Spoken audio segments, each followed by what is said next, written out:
Well, it feels like Ohio State and Penn State always play a really close game, and we got a lot more of the same here. Basically, every year over the last decade have given us at least one heart-stopping moment or two along the way, and Saturday was no different. I certainly didn't expect it to be quite that close or quite that dramatic, but it's exactly how it played out. We're going to break down exactly what we learned from this game. And have you seen C.J. Stroud's numbers in the fourth quarter during his career? They are ridiculous. Stroud is playing like a Heisman favorite. We'll see if that comes to fruition as well. Ready to talk about what we learned, Ohio State and Penn State on Buckeye Breakdown. We've got the whole crew together as we cover Ohio State with our instant analysis from Ohio State. There's something that doesn't feel right. Unbelievable effort from him today. Is E.J. Liddell going to crack the first team All-Big Ten? I think he can be the guy. I'm not trying to start a quarterback controversy. He seems to have the durability. He certainly has the toughness. This is the question on a lot of people's minds here. Welcome to Buckeye Breakdown.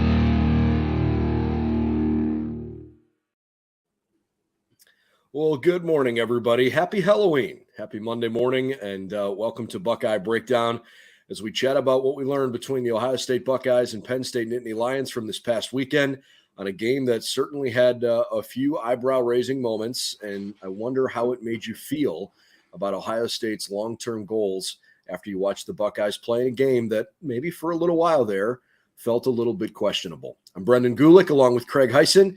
Hope this is not the first time that you've joined us. We do content like this all the time, but if it is, please know that we're streaming live and we post the audio from this podcast after the fact, so you can watch it live on YouTube. We would appreciate the support if you subscribe to our YouTube channel. But you can also find this posted after the fact, either on YouTube or wherever you like to find your favorite podcasts, in the Apple Store and Google Podcast, lots of other places. And of course, BuckeyesNow.com for all the latest info on the team. Craig, I want to start maybe just right off the top, the overarching feeling after watching Ohio State play Penn State for you was what? First time I had to yell at the TV this year. But, man, what a fourth quarter it was. It was not looking pretty for, you could say, 3.5 quarters there. But Ohio State, we saw what they're capable of, and Penn State as well. I think they were taken aback by how quickly that fourth quarter comeback happened. How about you? What was your initial takeaway from Saturday? My initial takeaway was, for like most people, huge sigh of relief, and pleased with the way that I saw this team respond when things got tough. But I admit, as I sat in the press box and watched the game well, first of all, at halftime, I didn't think it was a foregone conclusion that Ohio State was going to lose the game. So I'm like, hey, this is a better game than I thought. Maybe I shouldn't have thought it wasn't going to be a great game because Penn State's really good and they play Ohio State tough. So, okay. At the end of the third quarter, when the game continued to be really tight and Ohio State didn't seemingly make major adjustments at halftime, that's when I started to feel a little bit uneasy. Mm-hmm. And I actually started discussing with some of my colleagues on the beat, hey, what's the protocol here in the Big Ten championship? Like if Ohio State, Ohio State beats Michigan and Michigan beats Penn State and Penn State beats Ohio State and they all win the rest of their games, who goes to the Big Ten championship game? Those conversations started to be had because it wasn't feeling great. But you play a 60-minute game. Ryan Day made it exceptionally clear that they expected they were going to have to play a 4-quarter game. And I have to say, I think that's as joyful as I've seen Ryan Day in a post-game press conference in a couple years. The last time, and maybe I'm wrong, but the last time I think I saw him that relieved and happy was probably when we beat Clemson in the I guess it was a Sugar Bowl in 2 seasons ago in 2020. There was a relaxed nature, a vulnerable moment, if you will, for Ryan Day because he was in the moment and he was so clearly proud of the toughness, the competitive stamina that his guys showed when it wasn't easy. And for them to put an exclamation point on the board in the fourth quarter, the way that they did, felt like Buckeye football. And I just thought it was really cool to feel like the emotion that he felt in that game, the sense of relief, the pride, the joy. I felt like that was spilling out of him when he spoke to us post game. So that I guess maybe that helped shape my post game feeling. I don't know that I wanted Ohio State to. Well, I shouldn't say want. I don't know that I expected Ohio State to really get tested the way they did. I think it's good that they did. I just didn't think it was going to happen quite like that. Yeah, neither one of us, I don't think, had it playing out this way. I think Friday said 40-20, but one thing I was kind of thinking about after the game was Ohio State now has had their back against the wall, quote unquote, 2 times, I guess you could say, this season. And both times they won those games in different ways. So to not have to rely on just CJ, or because Ohio State against Notre Dame, they did a great job running the ball at the end of the game. And I'm sure we'll get to that topic here in a little bit. But just dwelling on the positive from Saturday, a 28-point fourth quarter with 9 minutes left. Just, I didn't even know that was possible, first of all, to score that many points in 9 minutes. But when they started going to that middle of the field passing game, that could not be stopped all day. And we'll get to the offensive play calls here in a little bit, I'm sure. But once they started really diving into that, Penn State had no answer for that over the middle.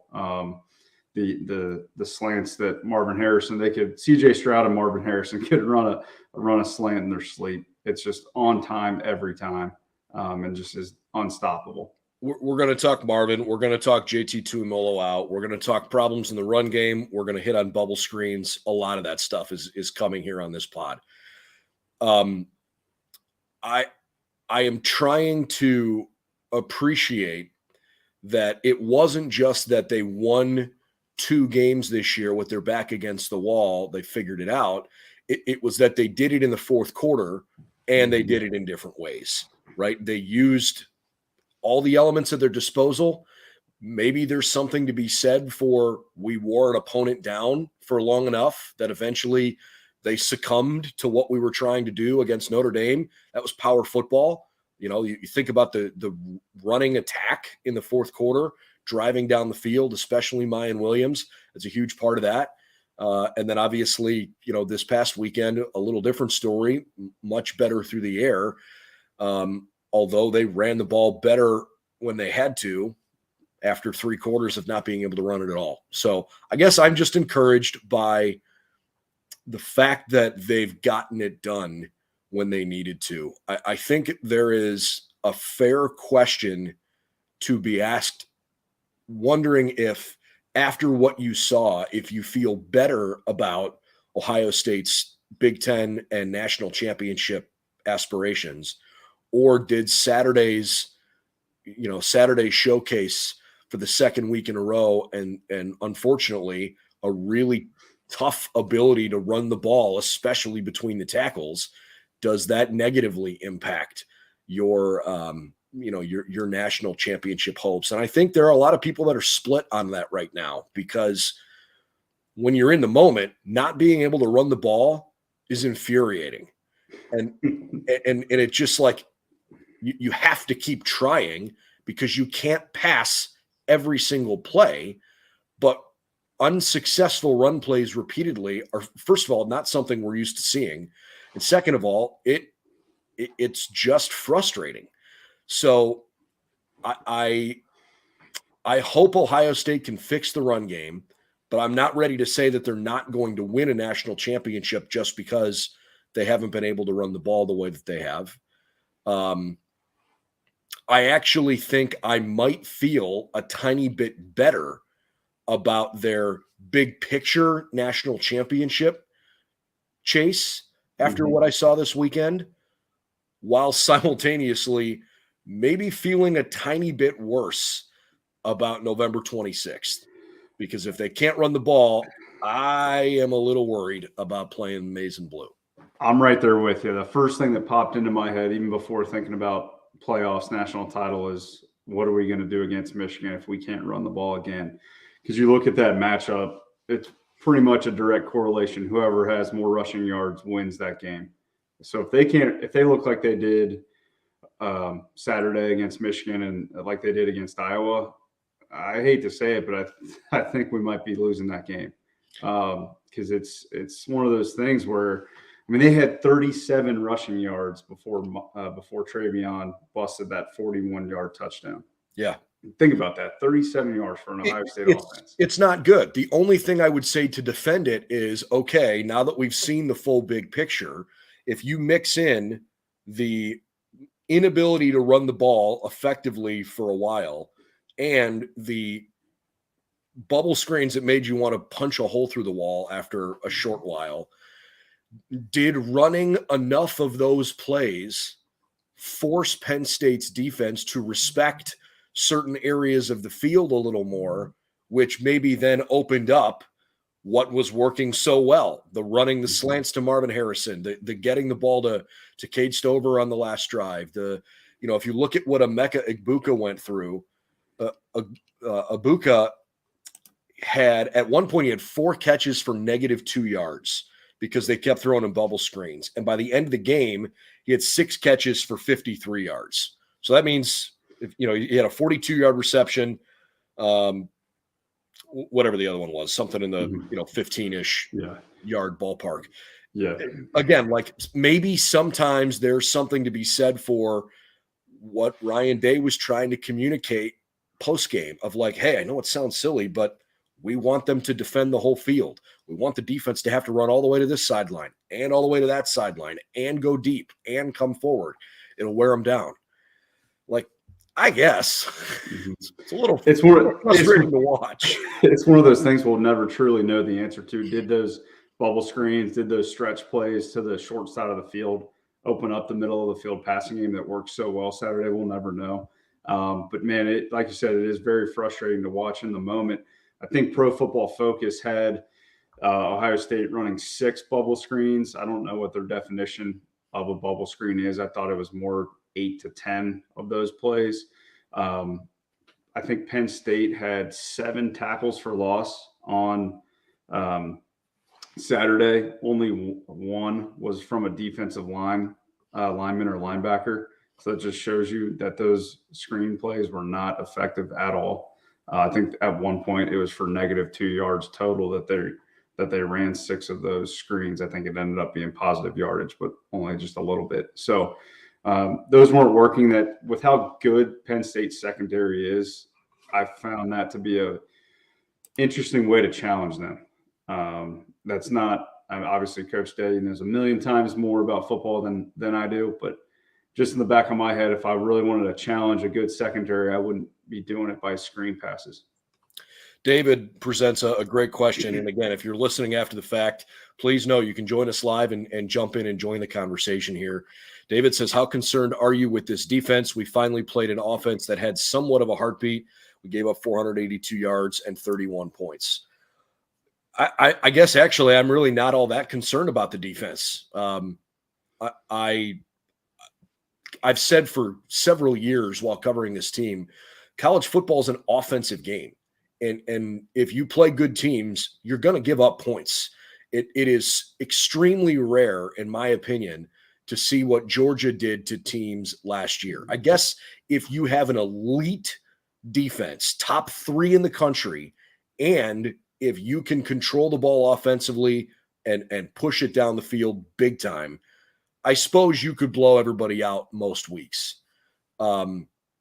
Maybe Ohio State's close to that, but I'm not necessarily concerned because this defense is so much better than it was last year.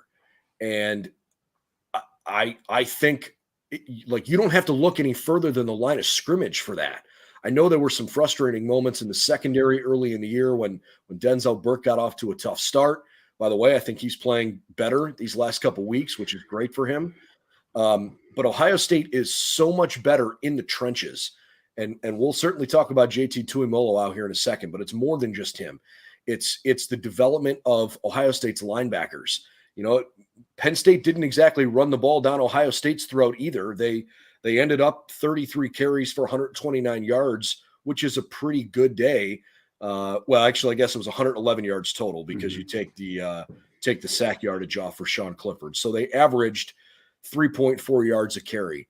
But there was, there was an intent on running the ball for Penn State. They knew they needed to do that if they were going to win this game. And they've got two pretty good, young, talented running backs. So you expected they were going to try to do that. I'm not as worried about Ohio State's defense here because, frankly, if you think about the game at halftime, when Ohio State's down by 1 point, you're really, I guess it's one bad sequence, unlucky maybe, away from having a 13-7 lead because J.K. Johnson and Tanner McAllister went to tackle a guy and Parker Washington, I guess on that screen, the way he just kind of spun out of the tackle, those two guys took each other out and then he took it to the house. I don't think that's the norm. Ohio State's been largely a pretty good tackling team this year. So I think it's a fair question because it's the first time in a while that Ohio State has faced an opponent that's capable of, matching them in a lot of ways, blow for blow.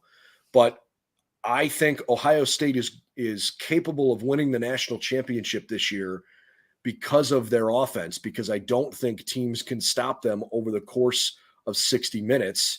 And their defense is substantially better than last year when that really was what held them back. So I guess that's how I wrap my arms around all of that. Yeah. And what started with a season where we were kind of making an emphasis on, hey, this team's not getting any turnovers, going the first two games with 0. They're now 14th in the nation in generating turnovers. So right. When you're not stopping anybody getting off the field, which they did an okay job Saturday, but they got the turnovers. And just the game by JTT, I mean, you don't want to have recency bias, but I think it is the best defensive performance I've seen in my life, even better than Chase Young's sack game against Wisconsin, because you look at the plays that JTT made. If he doesn't make any of those, I think Ohio State probably loses Saturday.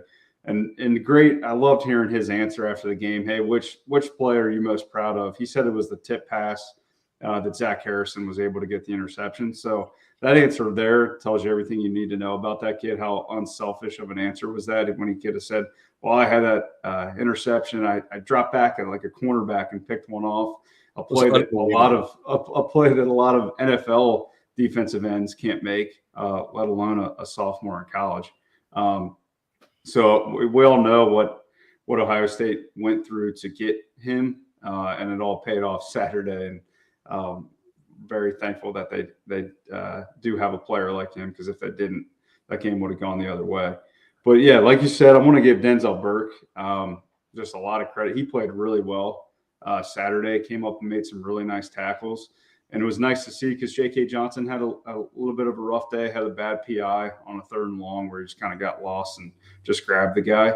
So nice to see Denzel Burke pick his teammate up when J.K. Johnson was kind of having a hard time across the field. So I'm not overly concerned about the defense as well. They just get after the quarterback. I know Sean Clifford has a history of turning the ball over, which we saw. He can make plays at times, and then other times it's like, man, what are you doing out there? So I see where Penn State fans are frustrated with him, because that's just the way he's played his whole career. But this defense, like we hit on a couple of weeks ago, you got to have a top 25 defense to win the national title. It's only happened twice when a team didn't have that. And it was because they were led by generational quarterbacks, which CJ Stroud looks like he can be and is being on his way to a Heisman winning season, hopefully. So I'll give you CJ's career numbers in the 4th quarter here in a second, but Yakov chimed in with a good point. He said, look, the defense basically gave up 24 points. The last touchdown was meaningless. I agree. I think Penn State playing a full 60 minutes and playing the end of the game mattered for them. But the game was over. And Ohio State went into a pretty conservative way about playing those last few minutes. So yeah, I sort of, maybe without verbalizing it, I think I realize that that's part of my interpretation of why I'm not concerned about the defense and the way they played. Okay, so CJ Stroud, I mean, look, we know that he's made some really clutch plays in his career. And I think it's pretty obvious there's nobody else you'd rather ride with right now playing college football than that kid. But I had never seen his career numbers in the fourth quarter in tight games. And I give Tony Girdman at Buckeye Huddle credit. He put this out on Twitter yesterday morning, and I thought this was awesome. Tony tweets, by my count, when Ohio State is trailing in the fourth quarter or the game is only separated by one score, CJ Stroud is 65 for 90. So that's a 72% completion percentage for 900 yards, 7 touchdowns, and 1 interception in his career. The last 3 times he's been in these situations, Utah, Notre Dame, and Penn State, in the fourth quarter, he's 24 of 27 for 329 yards, 3 touchdowns, and no interceptions. 2 of those incompletions hit their receivers in the hands, and the other was a throwaway after a scramble out of pressure. Wow. Is that any good? I mean, you want to talk about borderline perfection from a kid when the game is on the line. That is wild. Yeah. So to me, it just underscores you've got the right pieces and you've got the leadership. And how often have we not seen Ohio State quarterbacks have that second year of development under Ryan Day? Obviously, you got it with Justin Fields. Now you've got an opportunity to see CJ take everything he learned from year one and build on it, knowing that, hey, the first year was good, but not good enough. And now let's go see what you're capable of when we try to run it back. There are going to be some moments with every quarterback at every level of football that make you crazy. It's part of the game. And I think it's a fair critique that maybe CJ, quote unquote, doesn't run enough. I thought he was more willing to run this past weekend than I've ever seen him. And that, what did he run? Only a couple times. He ran officially six attempts for 5 net yards. He had 18 yards gained and 13 yards lost on the ground. But the reality was he ran it 6 times, which to me makes the defense respect the fact that if you gave him space, maybe he's learning a little bit from that. But the lack of turning the ball over in critical moments is really impressive.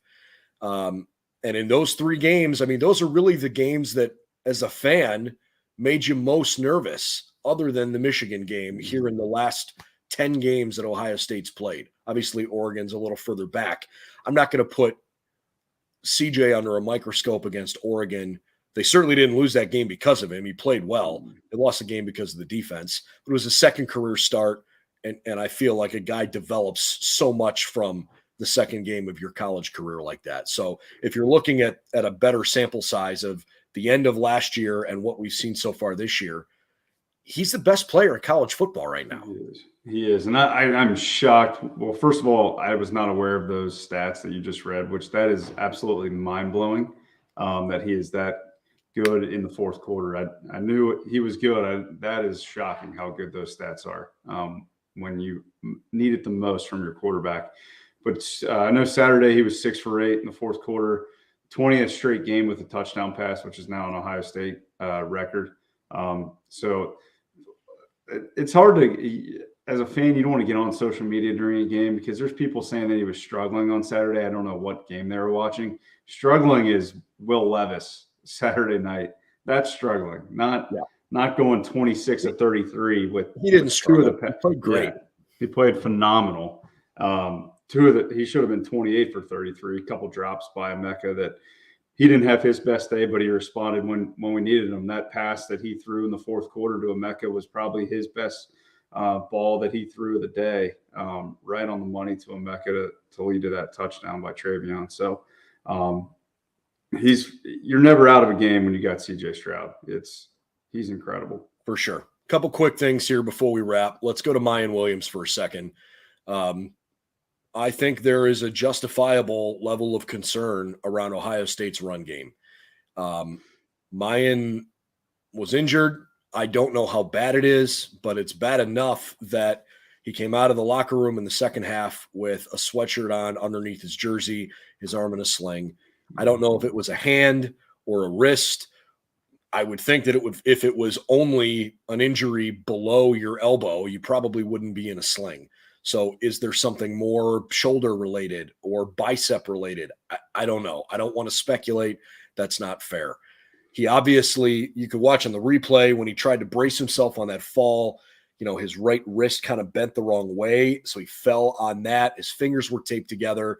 The athletic trainer, when walking off the field with Mayan, kind of put a towel over his hand, which to me would indicate that there was something gone wrong there. But beyond that, I don't know. Regardless, he didn't come back in a game. Hopefully we find out on Tuesday that he'll be okay. But Ryan Day has made it pretty clear he doesn't really want to talk about injuries. We got to ask those questions, but it's the only time he gets a little curse with people in the media. TreVeyon Henderson's having a little bit of trouble right now. I don't know if it's a TreVeyon problem or if it's an offensive line problem. I am leaning toward a right guard issue right now. I think that might be the issue. And I watched a lot of the plays that blew up, and I watched him on tape. I also didn't think Paris Johnson had his best game. He played fine, but he had a couple of tough plays. Just not used to seeing that from those guys. Penn State's got really good defensive line. I'm not trying to kill the Buckeyes offensive line here, but this is 2 weeks in a row that Ohio State has not been able to run the football. They've had back-to-back sub 100-yard rushing performances as a team for the first time since 2018. So this is not a usual thing at all in Columbus. I don't think that it's going to prevent the Buckeyes from winning a national championship, but it sure could make that conversation a lot more challenging. Yeah, we can only go off of the two. I mean, they beat up on some inferior opponents rushing the ball, but we've now played one very good defense in Iowa, and I would say a good defense in Penn State across the stats. They're not too highly ranked in anything, but not being able to run the ball has been extremely frustrating. They're going to have to figure that out. I thought Mayan Williams would be the guy down the stretch if he was in there, but I don't think we're going to get much information this week on the injury. Like you said, Coach Day with Jackson Smith and Jigba, it's not giving you anything. I don't think he's going to give you anything with Mayan, but it certainly didn't look good when he's not even in uniform for the second half. So to me, to run the ball effectively this year with what we've seen against the two good defensives that they've played, I think we need both guys. I really don't think TreVeyon – stuff can change from week to week, but from what we've seen this year, I really do think they need both. I don't think it can just be TreVeyon. I think if it were the case, I think Mayan would be a little bit better than just TreVeyon, but we'll see. They need to get it figured out, though, in these next 3 games, which are not going to be the toughest of tests, but sure, you need to feel good going into a Michigan game like, hey, we can run this when we want to. And it's really a numbers game. It's as simple as that. I mean, I'm no X's and O's expert by any means, but when they got 8 in the box and you're running stretch plays to the weak side of the field, it's not going to work. And I feel like that's why Ryan Day wanted to – that has to be why he wanted to run those bubble screens as often. Try to get the ball to a position where you've got a numbers advantage. If you have more guys blocking than they have coming at you, you're in good shape. If they got more hats than you have, somewhere along the way, something may go wrong, right? So I understand that part of it. I just feel like if you can't run the football effectively, it's going to make games really tough. It's not to say they can't overcome it. They obviously did this weekend. But that's not usually a winning formula. So do they make a change? Do they bring in Enoch Vamahi? I mean, I'm seeing a couple comments here about that. There are a lot of people that were talking about it on Saturday as well. I think that should certainly be a consideration. I don't know the specific skill set that Enoch has compared to Matt Jones, but I'm willing to say, hey, that doesn't seem like it's working. Maybe we try something else. We'll see if they want to make a change there. Yep. So, I mean, hats off to Penn State. They played a great game Saturday. They outgained Ohio State, which in a win hasn't happened in a while. I was looking back. I didn't look at every single game, but I want to say 2018, Penn State is the last time that Ohio State was outgained and still won. So they made the plays when they needed to. If you're a Penn State fan today, you're pulling your hair out saying that's the one that got away. But Ohio State played a full 60 minutes, and man, they turned it on at the end. It was fun to watch that fourth quarter. I'll wrap on this thought. I think part of what is shaping our perspective of this game is knowing what Michigan did to Penn State. That was a close game at halftime, but it really wasn't. Michigan beat them up in the first 30 minutes despite what the scoreboard said. And then the scoreboard reflected the beating in the second half, and that was a blowout. Easily Michigan's best win of the year, especially considering how awful their schedule had been leading up to that game. To me, that legitimized Michigan in a way that they had not had at any point yet. So to see Ohio State, who obviously plays a different kind of game, I mean, they want to run the ball, but Michigan is a run-first offense. The Buckeye strength is through the air and with their receivers. So to see Ohio State be in it with Penn State for 45 minutes did not leave you feeling particularly good, because the Buckeyes lost to Michigan last November, and they know that game is coming in 4 weeks. And whether you actually think about it or not, there is that measuring stick of, hey, what did Michigan do to our opponent this week? I think that shapes the way we think and feel a little bit about this. JT Tuimoloau outplayed an unbelievable game. Marvin Harrison Jr. looks like the best receiver in college football. And I give Ryan Day and CJ Stroud credit for their composure late and for figuring out a way to get it done. Ultimately a great win, but certainly not without a few moments that left you feeling a little uneasy. All right, BuckeyesNow.com for all the latest. Thanks for hanging out with us this morning. We appreciate it. We had a great audience. In fact, there's 75 people with us here at the moment. So thanks for jumping in. Lots of great comments, and several of those we addressed along the way here. If you caught us after the fact, please know, come hang out with us. We are live just about every day, and most of the time we try to do these in the morning so that you have something to kind of start your Ohio State day with. So thanks for joining us. Please subscribe to the YouTube channel, and for all the latest, BuckeyesNow.com. For Craig Hyson, I'm Brendan Gulick. Have a great Monday. Enjoy Halloween if that's your thing. And looking forward to seeing the Buckeyes get ready for a Northwestern team this week that they are favored by 36 points against. We got plenty more to come to preview this week's matchup later.